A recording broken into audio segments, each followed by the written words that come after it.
Bonjour, je vais vous raconter une histoire de sorcière. Pas la sorcière que vous connaissez avec son nez crochu, son balai et ses verrues, mais une sorcière du Congo. Cette sorcière, c'est moi. Et mon histoire, c'est une histoire de courage, de force et de foi. Je suis née en République démocratique du Congo, dans une bonne famille, oui. Quand j'étais petite, mon père était agent dans une société de mines de diamants.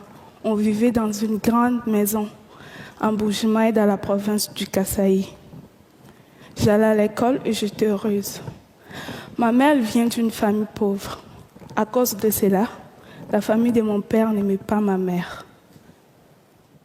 Puis un jour, mon père a perdu son travail. J'avais 6 ans. Il a dit à ma mère d'aller avec moi à Kinshasa avec ma sœur et mes 4 frères.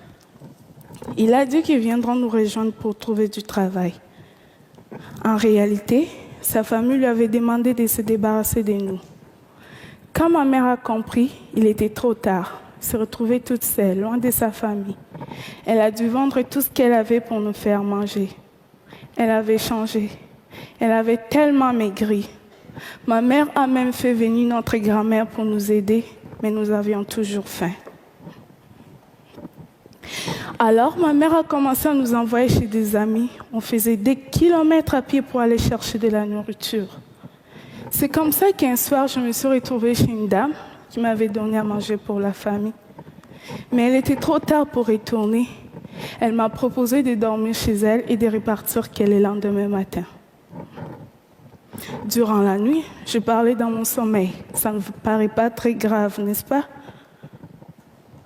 Mais cette amie a dit à ma mère que je parlais aux démons. Et en même temps, ma mère et ma grand-mère sont allées demander des conseils chez des prophètes, ceux qui représentent Dieu. Elles cherchaient la cause de tout le malheur de notre famille. Le problème est qu'elle m'avait amené chez un faux prophète. Et il a été décidé que c'était moi la cause et que j'étais une sorcière. Les charlatans m'ont parlé pendant plus d'1 heure pour que j'accepte que je sois une sorcière. Il a crié sur moi sans arrêt. Ils m'ont fait boire 5 litres d'eau avec des herbes dégueulasses. Ils m'ont dit de vomir les viandes des gens que j'aurais mangées dans le monde des ténèbres. Imaginez-vous la scène, une enfant de 7 ans face à plusieurs adultes qui crient sans arrêt. On me tapait même dans le dos pour faire sortir cette viande. À un moment donné, j'avais peur et j'étais tellement fatiguée. Et j'ai fini par dire oui, je suis une sorcière. Je croyais qu'en disant oui, que le mal allait s'arrêter, mais j'étais devenue une sorcière, malgré moi. Une fois qu'on m'est nommée sorcière, c'était impossible de retourner en arrière. Ma mère a accepté la situation, mais ça ne veut pas dire que ma mère ne m'aimait pas.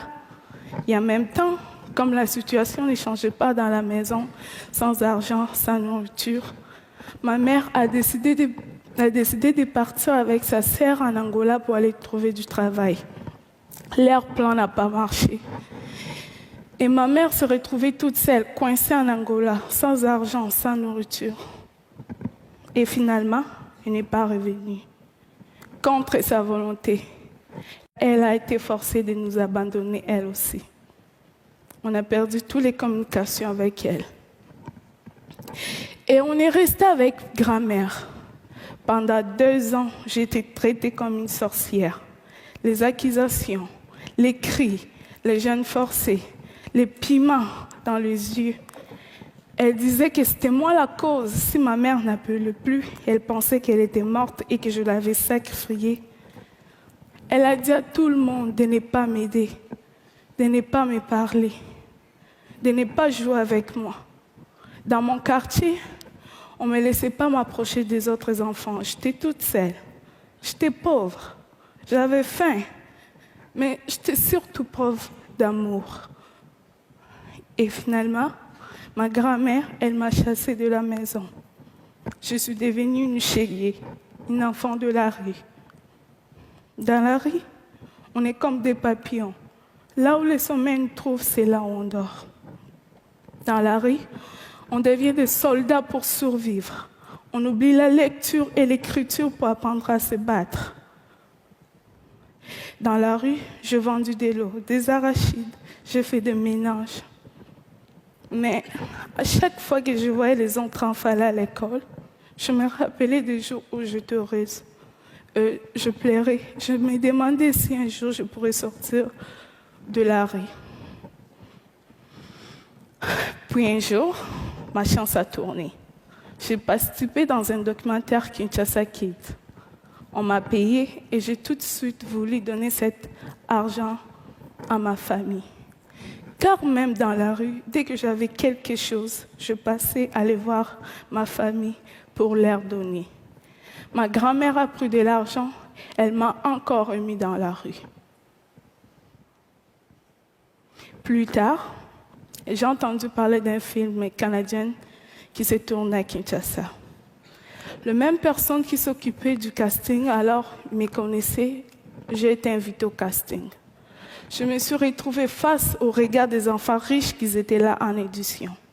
Même si j'avais envie de me sauver à cause de leur regard, je suis restée et j'ai tout donné pour avoir les rôles. Pour moi, c'était une façon de changer ma situation. J'ai eu les rôles principaux dans le film. C'était bien cool. La production, ils m'ont mis dans une grande maison, je pourrais manger tous les jours et avoir tout ce que je voulais. Mais malgré tout ce qui se passait, j'étais triste. J'en ai parlé à Kim, le réalisateur. Ma vie était belle, mais mes frères et sœurs, ils étaient toujours dans la misère. Je ne me sentais pas bien quand je mangeais en sachant qu'ils avaient faim. Alors, l'équipe et Kim ont donné de l'argent à ma famille. Et quand l'équipe sont entrés chez eux, ils ne m'ont pas laissé comme ça. Ils ont trouvé une maison d'accueil et ils ont fait en sorte pour que je puisse retourner à l'école. Moi qui en rêvais depuis si longtemps. C'est là où cette histoire des sorcières devient un conte de fées. Le film a eu beaucoup de succès. Je suis passée des rues de Kinshasa au tapis rouge des festivals. J'ai reçu même l'Ours d'argent en 2012 à Berlin. Le film a été même nominé aux Oscars.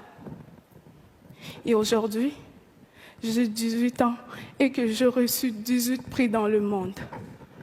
Les Oscars, c'était cool. Mais pour moi, les plus beaux jours de ma vie, c'est celui pour la première fois, après des années dans la rue, je suis retournée à l'école. S'il y a des enfants dans la rue, partout dans le monde, c'est souvent parce que les parents n'ont pas eu les droits d'éducation. Comprenez-moi bien, le problème est profond. La pauvreté, c'est ce qui amène le manque d'éducation. Chez moi, envoyer les enfants à l'école, c'est un luxe. Mais sans éducation, on risque de se faire rencontrer n'importe quoi par les autres qui vous disent quoi faire et quoi penser. Ma mère n'était pas bête. C'est elle qui m'a appris comment pardonner et comment avoir confiance en soi-même. Mais elle s'est fait prendre dans un piège. Vous savez tous que l'éducation est importante. Mais comment se fait-il que l'éducation reste ici et que l'éducation n'est pas arrivée dans le village de ma mère avant ma naissance? C'est pas cool qu'aujourd'hui, avec tout ce qui existe de technologies et d'idées, que ça ne puisse pas se faire.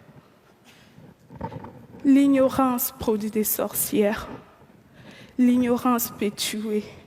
Alors, pour chasser des sorcières, construisons des écoles. Moi, je m'en suis sortie. C'est parce que j'ai eu beaucoup de chance et de courage. Ce n'est pas le cas pour beaucoup d'enfants qui sont encore dans la rue. Ils attendent aussi que leurs rêves se réalisent. Alors, pour cela, il ne faut pas les oublier. J'ai eu aussi le courage de quitter Kinshasa à 17 ans. Et aujourd'hui, je vis au Québec dans une famille d'accueil. Je poursuis mes rêves, mes études et je reprends les temps qu'on m'avait volés. Je vous parle d'espoir et de courage et de force. Je ne vais pas complaire sur moi. Je ne vais pas complaire sur moi. Je ne vais pas. Retenez cette phrase si simple.